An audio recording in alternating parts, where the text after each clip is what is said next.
बड़ी ही खुशी की बात है कि सैनिक स्कूल में एडमिशन के लिए जो रिटन टेस्ट हुआ था, एनटीए ने उसका रिजल्ट जारी कर दिया है। रिजल्ट के साथ इस बार दो चीज़ें नई हैं। पहली तो ये कि इस बार ऑल इंडिया रैंक भी दिया गया है साथ में, और दूसरी बात है कि इस बार जैसा इसमें कुछ लिखा हुआ है, अभी हम लोग आगे बात करेंगे उसके बारे में, उससे ऐसा लग रहा है कि नए सैनिक स्कूल के साथ साथ पुराने सैनिक स्कूल में भी जो एडमिशन प्रोसेस होगा उसमें शायद कुछ बदलाव देखे जा सकते हैं। अभी जो लिखा हुआ है वो थोड़ा कंफ्यूजिंग है, क्योंकि पब्लिक नोटिस अभी आई नहीं है, तो उसमें डिटेलिंग होगी तो बतलाएंगे आगे। लेकिन जो चीज़ें कुछ अभी इसमें लिखी गई हैं वो नई ज़रूर हैं, पहले ऐसा नहीं लिखा रहता था। तो अभी हम लोग देखते हैं कि एनटीए ने जो रिजल्ट इशू किया है उसको हम लोग देखेंगे कैसे। सबसे पहले ये बतला दे रहे हैं कि ये जो स्कोर कार्ड आया है इसमें आपको सेक्शन वाइज नंबर देखने को मिलेंगे और टोटल नंबर भी देखने को मिलेंगे। और रिजल्ट का मतलब है कि इससे आपको पता चलेगा कि कैंडिडेट जो है वो क्वालिफाइड है या नहीं है, मतलब रिटन एग्जामिनेशन उसने पास किया है कि नहीं किया है। आप लोगों को पता होगा रिटन एग्जामिनेशन को पास करने के लिए ओवरऑल 40% मार्क्स, हम क्लास 6 की बात कर रहे हैं, ओवरऑल 40% मार्क्स की ज़रूरत है। और ईच सेक्शन, हर एक सेक्शन में कम से कम 25% नंबर होने चाहिए। ये जो क्राइटेरिया है ये एससी और एसटी के लिए एप्लीकेबल बिल्कुल भी नहीं है। तो रिजल्ट देखने के लिए कहने मतलब जो स्कोर कार्ड इशू हुआ है उसको देखने के लिए सबसे पहले जो एनटीए का वेबसाइट है वो एड्रेस यहाँ आ रहा होगा, इस वेबसाइट पर जाएंगे तो बीच में जो स्क्रॉल करते रहता है ऑप्शन सब, उसमें सबसे पहला ही ऑप्शन आ रहा है AISSEE स्कोर कार्ड। यदि आप उसको मिस करते हैं तो उसी पेज में यदि आप सबसे नीचे जाएंगे तो कैंडिडेट एक्टिविटी में ना सबसे नीचे में यही चीज़ आ रहा होगा स्कोर कार्ड करके। जब आप उस पर क्लिक करेंगे एक अगला विंडो खुलेगा, उसमें नीचे में रेड कलर में सेम यही चीज़ लिखा रहता है स्कोर कार्ड। आप उस पर क्लिक करेंगे, एक छोटा सा पॉपअप खुलेगा, बीच में वो ओके करने के लिए पूछेगा, आप उस पर कैंसिल नहीं करेंगे, ओके करेंगे।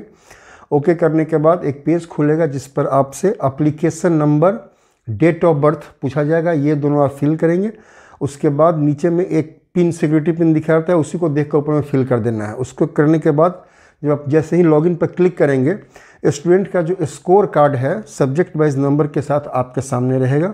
उसमें किस सेक्शन में कितने नंबर आए हैं, सेक्शन कहने का मतलब जो लैंग्वेज होगा वो, उसके बाद मैथ्स, जीके होगा, और इसके बाद आपको आ रहा है इंटेलिजेंस का।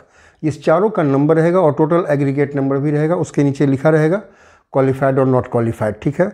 जो नई चीज़ हुई है, दो बातें जो नई दिख रही हैं इस स्कोर कार्ड में, उसमें सबसे पहली बात है कि इस बार नंबर के साथ साथ ऑल इंडिया रैंक भी दिया हुआ है। आप अपना ऑल इंडिया रैंक इस स्कोर कार्ड में देख सकते हैं। पहली बात ये। दूसरी बात जो थोड़ा अभी तक क्लियर नहीं हो पाया है, लेकिन जो लिखा हुआ है वो उस पर निश्चित रूप से हम लोग को ध्यान देना चाहिए कि नीचे में जब आप स्कोर कार्ड के नीचे में आएंगे तो उसमें 7 पॉइंट्स लिखे हुए हैं। इसमें जो 4th और 5th पॉइंट है उस पर ज़रा ध्यान देने की ज़रूरत है। 4th पॉइंट कहता है कि all India merit list will be displayed on NTA website. इसके पहले क्या होता था ना कि जब रिजल्ट स्कोर कार्ड आता था तो स्कूल वाइज मेरिट लिस्ट निकलता था, वो कैटेगरी वाइज और जेंडर वाइज होता था। टोटल 20 कैटेगरी में, हर एक स्कूल का टोटल 20 कैटेगरी में जिस कैटेगरी में कैंडिडेट ने अप्लाई किया है उसमें जितने भी बच्चे ने अप्लाई किया सबका नंबर के साथ और रोल नंबर, नाम, ये सब रहता था, पूरे डिटेल उसमें आती थी। इसका कहना है क्या कि ऑल इंडिया मेरिट लिस्ट जो होगा वो एनटीए के वेबसाइट पे आएगा। यदि ये नए सैनिक स्कूल की बात होती तो समझ में आती, लेकिन खैर उसका वेबसाइट अलग है, वो उस पर काम होता है। इस पर ये क्यों लिख रहा है ये अब तक क्लियर नहीं है। और इसका जो नेक्स्ट पॉइंट है वो थोड़ा और कन्फ्यूजन में डाल रहा है, क्योंकि पहले ऐसा नहीं होता था। ये क्या लिखता है कि एडमिशन इन सैनिक स्कूल्स एंड न्यू सैनिक schools will be through e counselling mode only. E counselling mode में ही होगी। यदि न्यू सैनिक स्कूल लिख रहा तो कोई बात नहीं थी, लेकिन इसने इसमें क्लियरली लिखा है कि एडमिशन्स इन सैनिक स्कूल्स एंड न्यू सैनिक स्कूल्स, दोनों में इसका कहना है कि जो एडमिशन होगा वो ई काउंसलिंग मोड में ही होगा, सिर्फ ई काउंसलिंग मोड ओनली लिख रहा है इसमें। उसके आगे एक और पॉइंट इसने लिखा है 6th पॉइंट में कि candidates are required to register themselves on the website. एक वेबसाइट है, उसका एड्रेस यहाँ आ रहा होगा, हम डिस्क्रिप्शन में भी लिंक दे देंगे उसका। लिख रहा है कि on this website to move to the next stage of the process for admission to Sainik school and new Sainik school through e counselling.